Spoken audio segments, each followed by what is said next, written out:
naging experience mo nung mag-isa ka sa Japan during pandemic? Mangiyak-ngiyak talaga. Pero totoo, para akong madedepress. Kasi walang pwedeng pumunta sa'yo eh. Tapos, second year ko pa lang yun. Nung first year ko, grabe iyak ko sa Japan.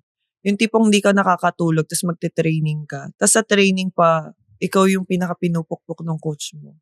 Kasi, di ba, foreigner ka nila. So, ano ang naging adjustment? Ikaw ba ang natutong mag-Japanese or ang teammates mo ang nag-aral mag-English? Mix. Eventually naman, natuto naman ako. Yung basic lang. Sample. Konnichiwa, watashi wa Jaja desu. Yoroshiku onegai shimasu. Siya ang first ever Filipino na maka-win ng gold medal sa top league ng Japan. Thank you po. Diba? Grabe, sabi ko sa'yo, history maker si... Oo. Si Jaja. At nagtuloy-tuloy yun, madami na. Best middle. Yes, thank you. Diba? May individual award pa. Thank you, Lord. Yeah. Thank you, Lord. Pero dyan, ng mga unang weeks and months mo sa Japan, ano yung mga realizations mo about yourself? Hindi pa ako marunong magluto. Pero, nung unang punta ko doon, kasama ko yung mom ko. So, siya yung nagluluto, siya nag-ano. Yung realization ko nun, yung sa team nung sumama ko sa team, parang, Shema, yung yung level ko, parang, baba. Parang ganon. Ganyan yung na-feel ko. Kasi, na-intimidate ako sa kanila. Kasi alam mo yung bibilis nila gumalaw. Tapos yung mga, alam mo yung mga pa-checkball nilang ganon. Ko, ano ba to? Parang alam mo, ang feel ko, parang bobo-bobo ko sa volleyball. Ganun yung unang na-feel ko. Na parang, ginagawa ko naman to bakit dito parang di ko magawa? Parang ganun.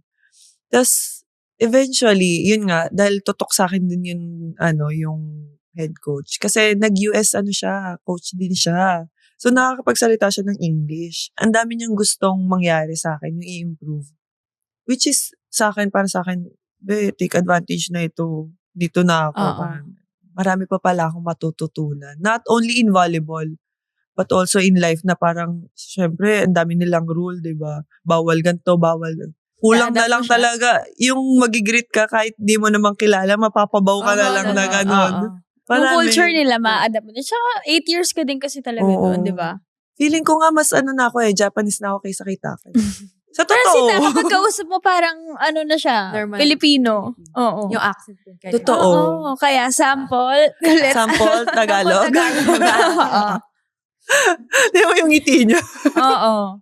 Curious ako, anong culture yung pinaka-nahirapan kang nag-adjust? Simple lang. Kunyari, tatawid ka, di ba yung mga may stoplight. Oo. Di ba lahat sila talaga tumitigil.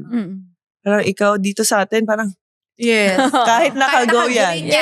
Di ba? Grabe ang superpowers. Yes. Diba Iba ang nagagawa ng kamay. Iba talaga, Bi. Minsan din nakatalikod pa yan eh. Oo. Ganun. Or yung mga, bago kumain. Yan. Anong gagawin bago kumain? Kailangan mag-itadakimasu. Okay. Or yung, alam mo yung meeting nyo na, kunyari, meeting nyo 5 p.m. Beshi, 20 minutes before ng 5 p.m. nandun na sila. Siguro 10 minutes before. Parang kinakabahan na ako pag yung mga 10 minutes before. Kasi pag titinginan ka talaga nila, parang, ba't ngayon ka lang? Wait, late na ba ako? How about in terms of training? Ano yung difference ng training sa Japan and here? Training dito. Actually, improving na yung training natin dito. Especially yung disiplina sa stretching, sa Kasi 'di ba before parang halos lahat ng bata parang go agad. Go na. Wala nang warm up, Yes. diba? Kaya nung pagpunta ko sa Japan, kailangan ko pala mag-stretch, kailangan ko pala ganito. Pukpukan naman talaga ito yung training nila. Ang bilis ng transition ng nila ng mga drills. Ang bilis. Oo, parang zip ka lang, okay, go na. Ganun kabilis. So, parang kung hindi ka mag-warm up din, mahirapan ka talaga. Tapos talon, yung minsan na akala mo konti lang itatalon nyo, pero mas marami pala yung transition na gagawin nyo. Parang kakapagod ka agad. Tingin ko, yun yung pinaka-nagulat ako pagkadating ko sa Japan. Mabilis na transition lahat. Parang wala kang time na dead air sa training. Wala. Parang lahat wala. sobrang quality. Oo. Ganun kasi sila. Feeling ko more than quantity. Quality talaga ng training. Hindi sila yung, okay, 3 hours. Ito, gantong bola. Hindi eh. Talagang compact talaga na, okay, receive, block, ito na, ito. Oo. Okay. Lahat may time. Oo. Nagawa din namin sa palo, kung paano yung form, paano yung tamang swing, ganun. Sa block, paano yung tamang form, ganyan, yung dukot, yung movement.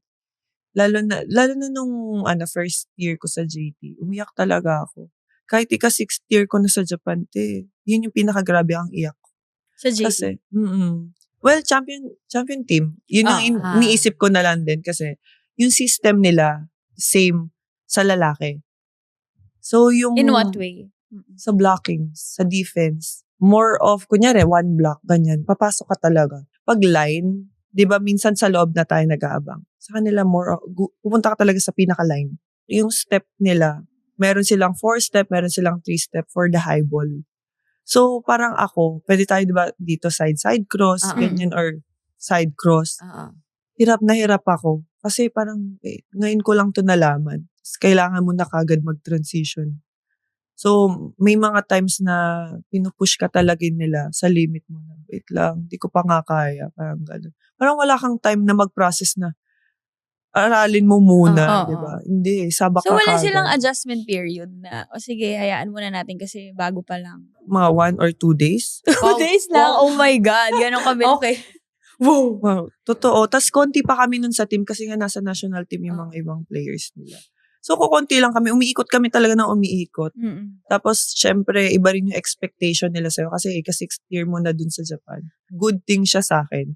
Kasi, kahit ilang iyak ko dun sa training na yun, kahit sa game, nung after the league, though hindi kami nag-champion, yung award na nakuha ko, feeling ko naging worth it siya. Kasi nga parang, dami kong iniyak dito. Grabe ganun. yung sacrifice. Papa-defense ka na lang talaga. Feeling ko yun din yung natutunan ko dun sa Japan. Yun ang pinaka natutunan mo sa skill set. So sa lahat ng bagay na nahirapan ka, ano yung pinaka nakatulong sa'yo para mag-cope up? Tingin ko yung pinaka nahirapan ako is yung language. Na eventually natutunan ko. Na after nun natutunan ko, mas naintindihan ko sila. Mas naging madali yung adjustment ko dun sa team. Kasi minsan, kahit ano explain sa'yo, parang, wait, paano ba to? Pero hindi mo kasi naintindihan eh. Ano yung gusto nilang sabihin eh. Nung naintindihan mo na, okay, ito pala yun. Okay ba? So, I think yun yung pinaka naging, kahit yung una, struggle ko talaga, yung communication. Paano ka nag-aaral ng Japanese? Online, Online. Pero nung 2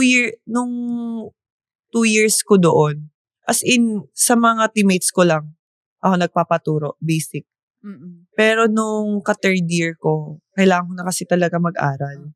So yun doon ako nag-online. 3 hours sa umaga bago ako mag-training, tapos 3 hours after ng training. Tutulugan na lang talaga yung panaginip mo, kanji pa. Ganun na lang talaga. So gano'ng katagal ka bago mo natutunan yung language? Actually, kahit ngayon, natututo pa rin ako. Kasi ang hirap.